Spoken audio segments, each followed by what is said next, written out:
श्री शनि भवनाथ तलेटी गिरनार जूनागढ़। कल के वीडियो में हमने देखा कि अष्टावक्र जी कितना अच्छा उदाहरण दे रहे हैं जनक राज को कि जिसका कोई जो रोग है ही नहीं, उनकी कोई औषधि नहीं होती। जो रोग नहीं होता उस रोगी को जगाने की, उन्हें सत्य दिखाने की जरूरत होती है, उन्हें औषधि की जरूरत नहीं होती।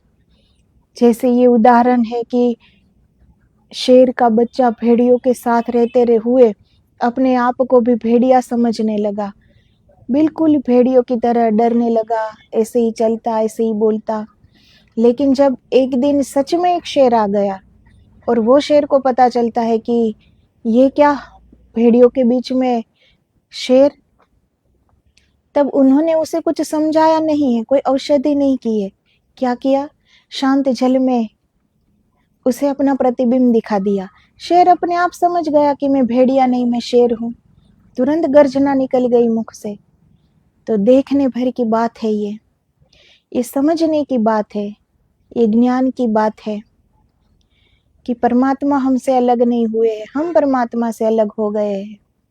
परमात्मा जब हमारी आत्मा हमारा साथ छोड़कर चली जाएगी हमारे अंदर से, तुरंत ही ये देह तो मृत हो जाएगा ना।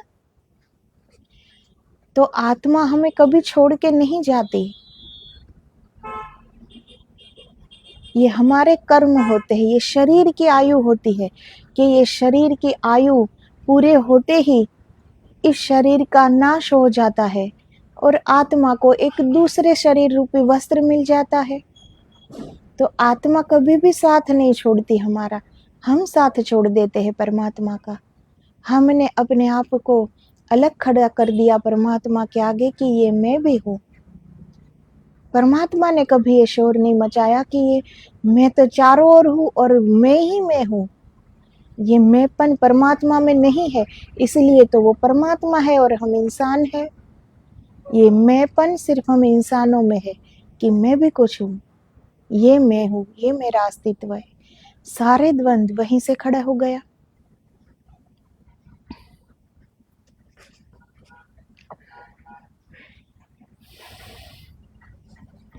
सदगुरु के सत्संग का इतना ही अर्थ होता है कि वह तुम्हें घसीट कर वहां ले जाए जहां तुम उसके चेहरे और अपने चेहरे को मिलाकर देख पाओ, जहां तुम उसके भीतर के अंतरतम को अपने अंतरतम के साथ मिलाकर देख पाओ। गर्जना हो जाती है, एक क्षण में हो जाती है। जैसे वो शेर कोई सदगुरु ही रहा होगा ना, उसने भेड़ियों के बीच में से उस शेर को अपना प्रतिबिंब दिखा दिया। कुछ कहने की जरूरत न पड़ी, कुछ करने की जरूरत न पड़ी, और शेर अपने आप को पहचान गया कि मैं भेड़िया नहीं हूँ, मैं तो इस शेर की तरह दिखता हूँ। तो सदगुरु बिल्कुल यही करते हैं, वो हमें घसीट कर, हमें खींच कर ले जाते हैं अपनी ओर कि हम देख पाए कि हम में और परमात्मा में कोई भेद नहीं है।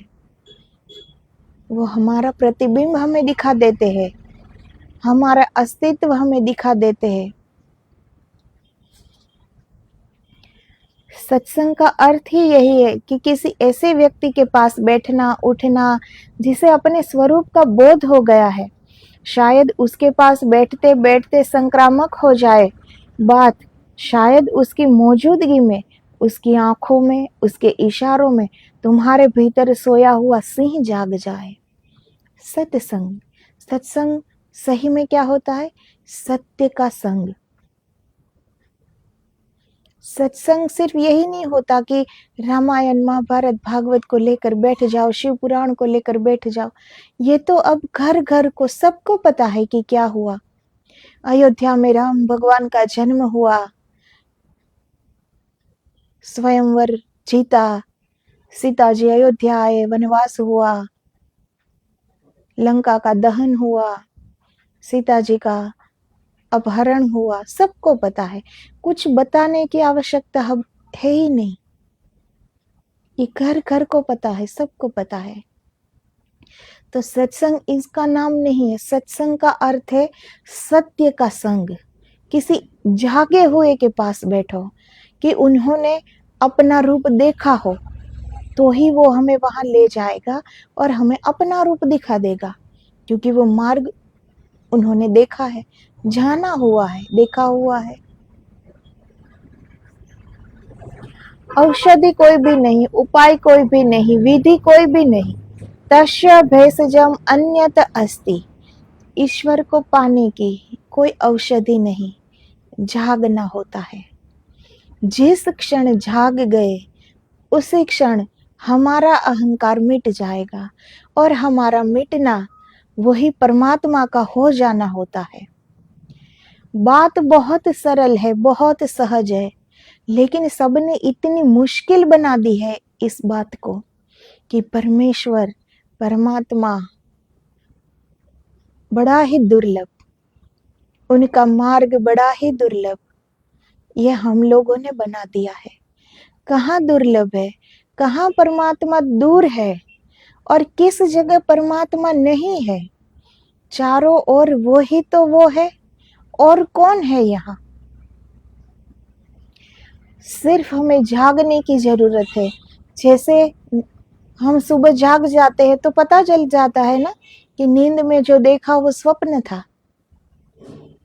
वैसे ही हम अपनी जागरूकता में हम अपने को पा लेते हैं, अपने को पहचान जाते हैं कि आज तक जिसे मैं मेरा अस्तित्व समझ रहा हूँ, वो मेरा कोई अस्तित्व न था, वो मेरा अहंकार था।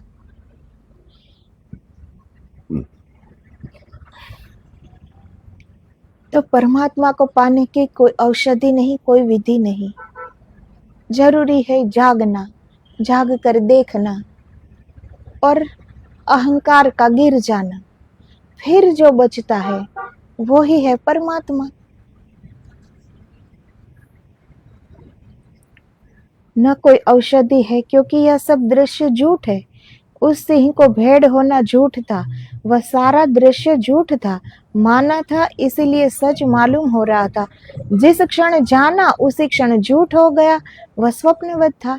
अब उस शेर के लिए आज तक तो वो भेड़ ही था, उन्हीं के लिए वही सत्य था कि मैं इस भेड़ों के जैसा ही हूँ, मैं भेड़ ही हूँ। तो उन्हीं के लिए तो ये सत्य था ना। लेकिन उन्होंने अपने आप को देखा और अपने को पहचान गया कि मैं भेड़ नहीं हूँ, तो आज तक का माना हुआ स्वप्न हो गया ना, झूठ हो गया ना, क्योंकि सत्य को पा लिया। जब हम सत्य को पा लेते हैं उसी क्षण हमारा पूरा जीवन असत्य मालूम पड़ता है, हमारा मैंपन असत्य मालूम पड़ता है, हमारा अस्तित्व असत्य मालूम पड़ता है, क्योंकि सत्य दिख गया। और सत्य यही है कि हम परमात्मा में जी रहे हैं।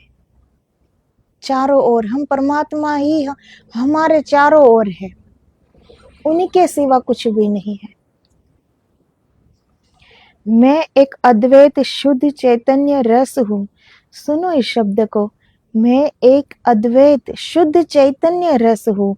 अहो द्वैत मूलम यत दुखम, सभी दुख द्वैत से पैदा होते हैं। तस्य भेषजम अन्यथा अस्ति, इस दुख से छुटकारे के लिए कोई औषधि नहीं। सतत सर्वम दृश्यम मृषा, क्योंकि सब झूठ है, सब स्वप्नवत है। अहम एकः अमलः चिद्रशः, मैं एक शुद्ध चैतन्य रस हूँ।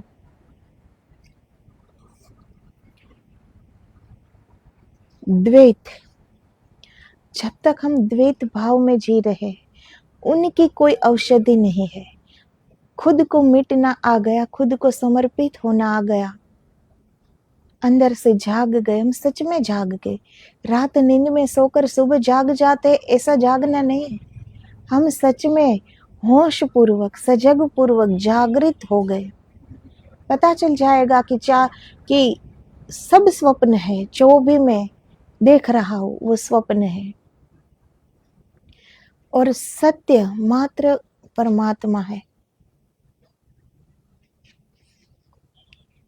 तो ये जानने से पता लगेगा, इनकी कोई दवाई नहीं, कोई विधि नहीं, कोई औषधि नहीं। यह गर्जना तुम्हारे भीतर उठेगी इसे तुम पुनरुक्त मत करना, तुम सिर्फ समझना, तुम सिर्फ आंख खोलकर देखना, कान खोलकर सुनना। अष्टावक्र जी की गीता में कोई विधि नहीं है, यही उसकी महिमा है। उसमें कोई उपाय नहीं बताया है कि कैसे परमात्मा तक पहुंचो। उसने तो इतना ही कहा है कि तुमने कभी परमात्मा को खोया नहीं।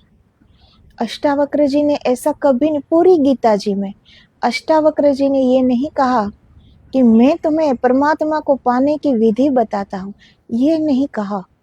लेकिन अष्टावक्र जी ने कहा कि परमात्मा को कभी खोया ही नहीं है तो पाओगे कैसे। बस जागो, आंख खोलो और पहचानो अपने स्वरूप को। मैं शुद्ध बोध हूँ, मुझसे अज्ञान के कारण उपाधि की कल्पना की गई है। इस प्रकार नित्य विचार करते हुए मैं निर्विकल्प में स्थित हूँ। आज तक मैं ऐसा विचार करता था कि मैं और परमात्मा अलग है, मेरा अस्तित्व अलग है, मैं बहुत साधारण हूँ, परमात्मा तो एक दुर्लभ है, परमात्मा बहुत दूर है, उन्हें हम कैसे पा सके। ये सब एक स्वप्न था, ये सब एक झूठ था। तो वो अष्टावक्र जी कहते हैं सिर्फ जागो, जाग कर देखो। अभी जो हमें लग रहा है ना, रात नींद से सुबह उठ गए कि हम तो जाग रहे हैं, इसे जागना नहीं कहते, ये तो शरीर जागा। रात शरीर सोया था, सुबह शरीर उठा, हम नहीं जागे।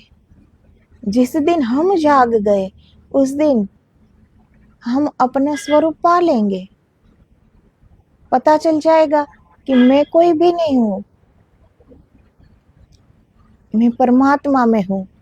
परमात्मा दूर नहीं है और परमात्मा मुझसे भिन्न भी नहीं है, परमात्मा मुझसे अलग भी नहीं है। जिस क्षण तुम्हें दिखाई पड़ना शुरू हो जाएगा कि स्थिति क्या है, उस क्षण तुम छोड़ोगे नहीं, कुछ त्यागने को न बचेगा, सारा स्वप्न खो जाएगा, तुम सिर्फ एक अहोभाव से भरे रह जाओगे। अगर तुमने सोच विचार करके तर्क से, चिंतन मनन से अपने को राजी कर लिया कि नहीं यह सब स्वप्न है, तो इससे कुछ हल न होगा। यह तुम्हारी बौद्धिक धारणा नहीं होनी चाहिए, यह तुम्हारा अस्तित्वगत अनुभव होना चाहिए। तो अगर अष्टावक्र जी कह रहे हैं कि परमात्मा खोया हुआ नहीं है, हम परमात्मा में जी रहे हैं, तो हम ये बार बार अपने साथ दोहराए जाए कि मैं परमात्मा में जी रहा हूँ, मैं परमात्मा में जी रहा हूँ, परमात्मा ही सत्य है, मैं कुछ भी नहीं हूँ। तो ऐसा दोहराने से, बार बार दोहराने से ये बात सत्य नहीं हो जाएगी। हमें जरूर सत्य लगने लगेगी कि हाँ सच सत्य बात है, लेकिन ये अनुभूति की बात है, ये दोहराने से ये सत्य बात नहीं हो जाती।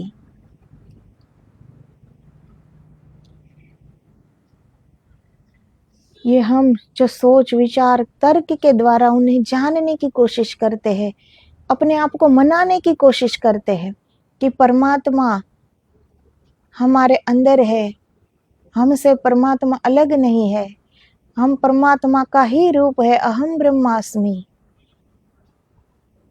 यहाँ सब कुछ ब्रह्म रूप है, एक ही ब्रह्म तत्व पूरी सृष्टि में, ब्रह्मांडों में व्यापक एक ही तत्व, दूसरा कुछ नहीं है। दूसरा हमारा माना हुआ है, वो हमारा एक स्वप्न है, वो माना हुआ है जिसे हम सत्य समझ रहे हैं, लेकिन वो स्वप्न है। और ये बार बार अपने आप को समझाने से या पढ़ने से या सुनने से ये हमें अनुभव नहीं होगा, इनके लिए अनुभूति करनी पड़ेगी, जागना होगा। बुद्धि के द्वारा, बुद्धि की कोई भी धारणा के द्वारा हम परमात्मा को नहीं पा सकते, वो बुद्धि से परे है। हम अपनी बुद्धि से नहीं सोच सकते परमात्मा को कि वो क्या तत्व है, वो क्या परम तत्व है। अपनी बुद्धि से हम आंक ही नहीं सकते परमात्मा को। अपनी बुद्धि चला रहे हैं इसलिए तो परमात्मा से दूर हो गए। ये बुद्धि की ही खोज है ना कि मैं भी हूं, ये बुद्धि ही सोचती है ना कि संसार में ही सुख है, तो हम अपनी बुद्धि से परमेश्वर को नहीं पा सकते कभी भी।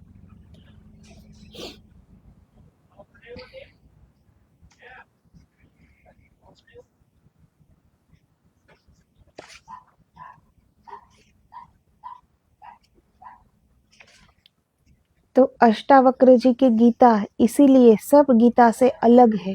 कितनी गीता है, कितनी ही गीता है, मात्र भागवत गीता एक ही नहीं है, कितनी ही गीता है। हमारे पास इतनी महाग्रंथ है और उसमें बहुत सी गीता जी है, लेकिन साधारणतः सबको ભાગવત ગીતાનું જ બધાને ખબર હોય છે, પરંતુ ગીતાજીના બહુ જ અંક છે, અલગ અલગ ગીતાજી છે, એમાં અલગ અલગ માર્ગ છે, પરંતુ મંજિલ બધાની એક છે। માર્ગ અલગ છે પરંતુ મંજિલ એક છે। જ્યારે અષ્ટાવક્રજીની ગીતા બધાથી અલગ પડે છે, કેમ કે એ પરમાત્માને પામવા માટેની કોઈ વિધિ નથી બતાવતા। એ એમ નથી કહેતા કે હું તમને कोई विधि बताओ, वो परमात्मा को पाने की कोई विधि नहीं बता रहे। वो कह रहे हैं कि परमात्मा कहीं खोया हुआ नहीं है, वो पाया हुआ है, जाग कर देखने की जरूरत है बस। उनकी कोई औषधि नहीं है, द्वैत की कोई औषधि नहीं है। अद्वैत में प्रवेश होना ही द्वैत का नाश है। ज्ञान का प्रकाश आते ही अज्ञान के अंधकार का नाश हो जाएगा। तो ये समझने की जरूरत है।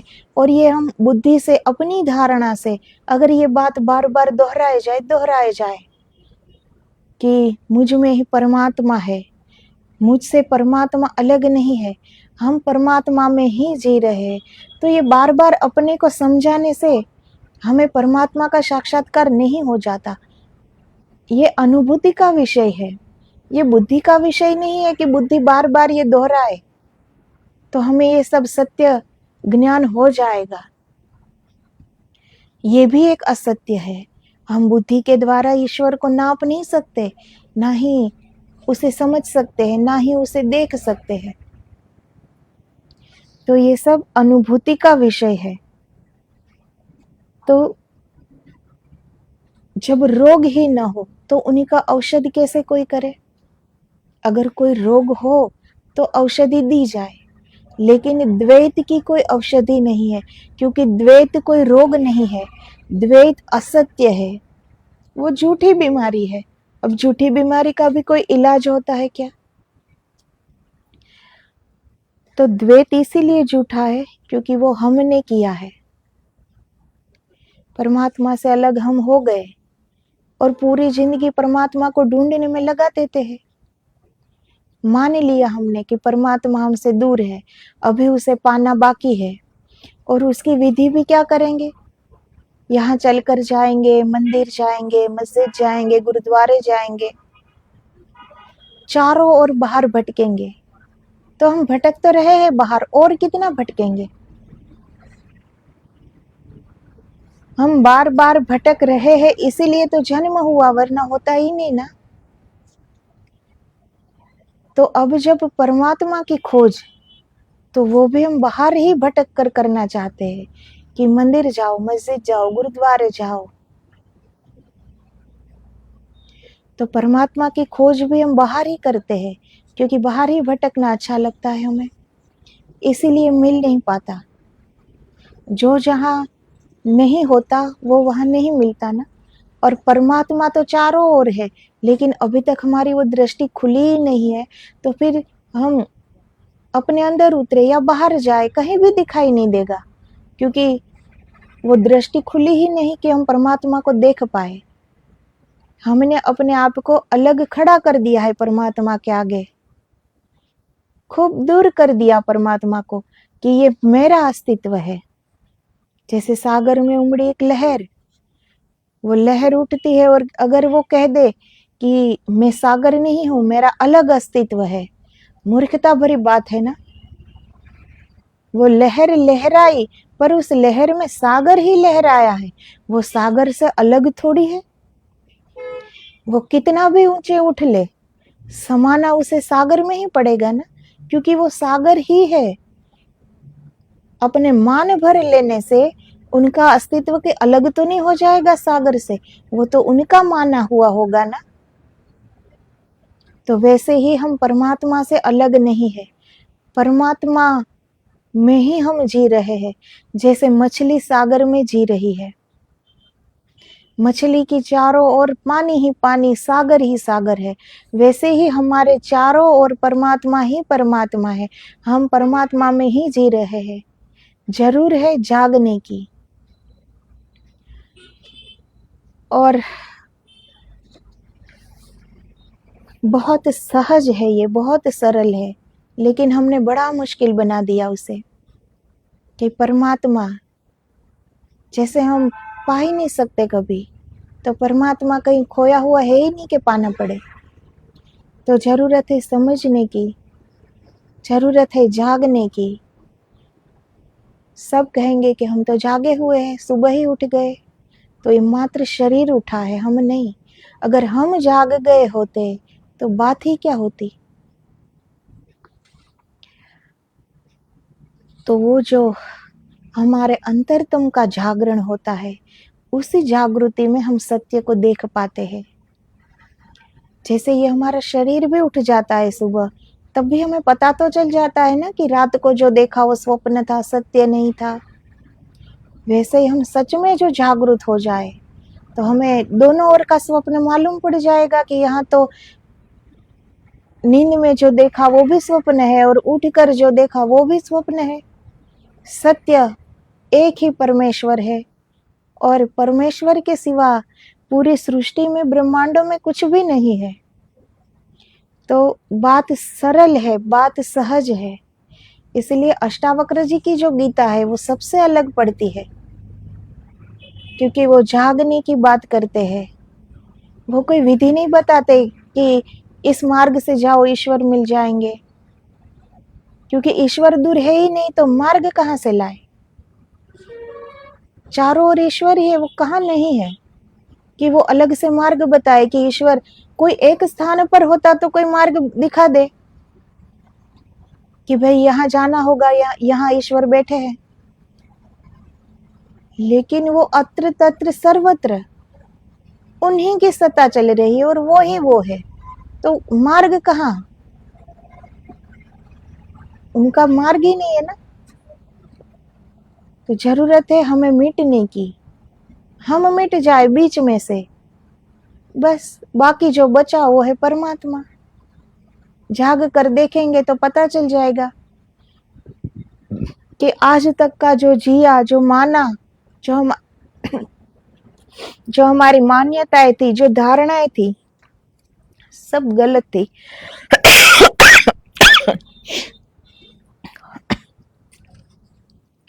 तो सत्य को सिर्फ सुनना नहीं होता, सिर्फ पढ़ना नहीं होता, सिर्फ जानना पर्याप्त नहीं होता। सत्य को पाना पड़ता है, सत्य की अनुभूति करनी पड़ती है। बुद्धि से सत्य को नहीं जाना जा सकता कि बुद्धि कह दे कि मुझे तो मालूम है, मुझे ये रास्ता मालूम है। बार बार दोहराने से असत्य बात सत्य नहीं हो जाती। बार बार दोहराने से असत्य बात हमें सत्य लगने लगती है। जैसे झूठ हो लेकिन 100 बार कहा जाए तो वो झूठ भी सच लगने लगता है ना। ऐसे ही हमारे साथ हो रहा है। हमें इस संसार में ही सारे सुख दिखाई पड़ते हैं, क्योंकि वो प्रत्यक्ष है, वो हमें दिख रहा है। इसलिए इसी संसार में बाहर भटकने को हमें अच्छा लगता है। कोई चीज में हमें आनंद मिला, खुशी मिली, वो लेने की कामना जगी और वो हम ले लेते हैं, खुशी हो गई, तो हमें माना कि संसार में सारे सुख मौजूद है। सारे सुख संसार में ही, क्योंकि वो देखा कि ये मिला, वो अनुभव किया कि जो चाहा वो मिला तो खुश हुए। लेकिन कभी ये भी अनुभव करना चाहिए बैठकर कि जो चाहा वो मिला, तो वो खुशी कितनी देर टिकी। एक दिन 2 दिन, फिर वो चीज हम कहीं रख देते हैं, रख कर भूल भी जाते हैं थोड़े दिनों के बाद। जब नहीं मिली थी तो वही हमारी कामना थी, वही हमारी चाहत थी, वही हमारा लक्ष्य बन चुकी थी कि उसे लेंगे तो खुशी मिलेगी, सुखी हो जाऊंगा। मिल गई, कितनी देर खुशी टिकी। तो इस नाशवंत खुशी के पीछे जो हम पागल हुए जा रहे हैं, उससे फायदा क्या होगा, प्राप्त क्या होगा? कुछ भी पालो, कुछ भी इस संसार में कुछ भी पालेंगे, साथ तो कुछ ही नहीं आएगा ना। और अलग से जो कर्म बंधन बंधा वो अलग से, क्योंकि जो करने आए थे वो चूक गए। ईश्वर ने एक मौका दिया था तरने का, कुछ प्राप्ति के लिए। ये मानव देह दिया, एकमात्र आधार। अगर मुक्ति प्राप्ति करनी हो तो, उस आनंद में जीना हो तो, जो उनका कभी नाश नहीं है, ऐसे परम आनंद में उपलब्ध होना हो तो,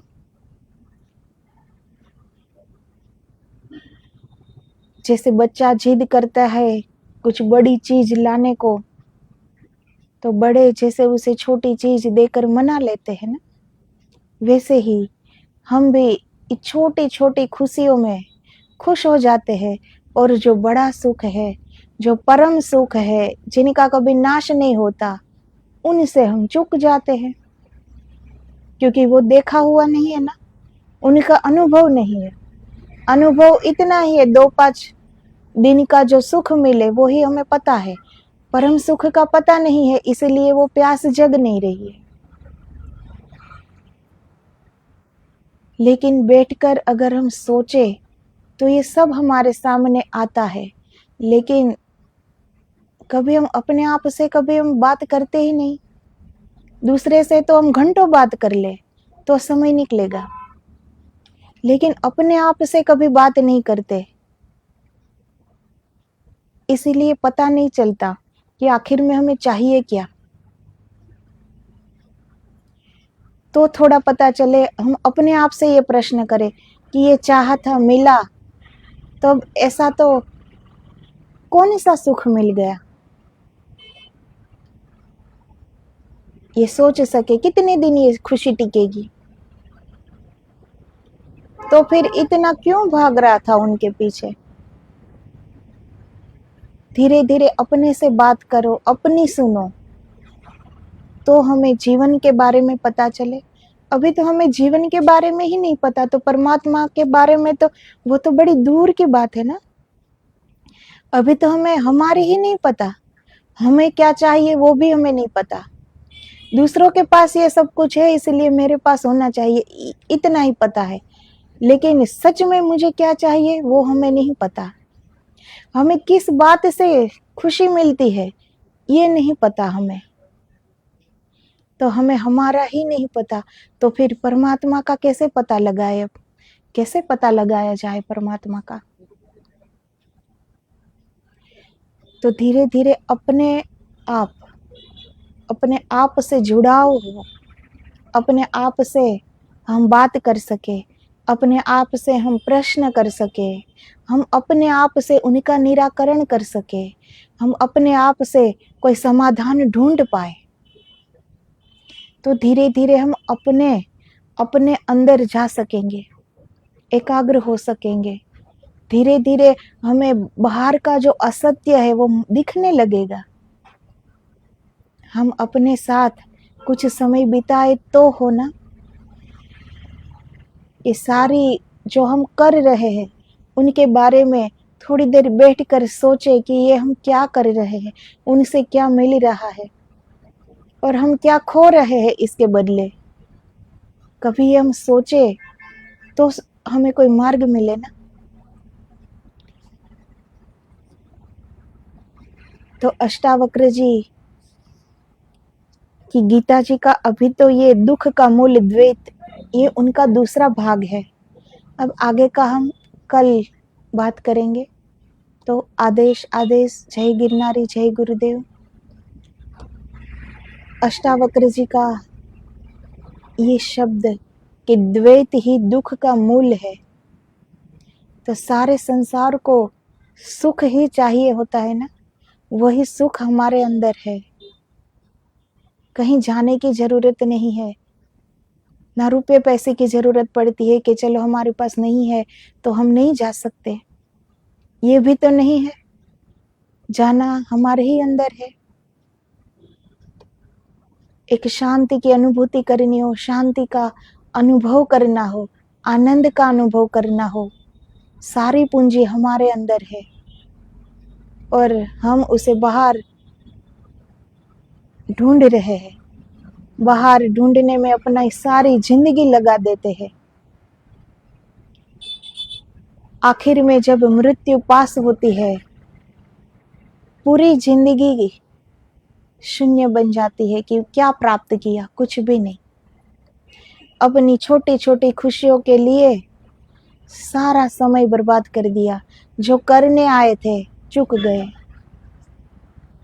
जो मौका ईश्वर ने दिया था वो मौका छूट गया, हाथ से फिसल गया। तो अभी समय है, जिस दिन भी समझ में आए उसी क्षण से शुरू किया जाए। परमात्मा खोया हुआ नहीं है, वो पाया हुआ ही है। बात परमात्मा को पाने की नहीं है, ये बात हमारे मिटने की है। परमात्मा तो अपनी जगह ही है, हमने अपनी जगह गलत बना ली उनके सामने। हमने अपना अस्तित्व गलत खड़ा कर दिया उनके सामने कि ये मेरा अस्तित्व, ये मैं हूं, ये हमारा मैंपन हमने गलत खड़ा कर दिया।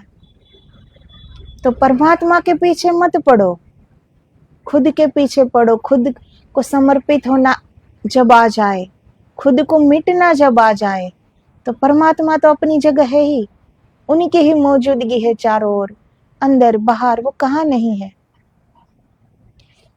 तो कोशिश ये करनी चाहिए कि हमें मिटना आ जाए, लेकिन हम सब परमात्मा के पीछे पड़ गए हैं और वो कहीं दौड़ा नहीं जा रहा है। हम खामोखा उनके पीछे पड़े हुए हैं, इसीलिए मिल ही नहीं रहे हैं। जब हम मिट जाएंगे और जो बचेगा वही है परमात्मा। तो आदेश आदेश।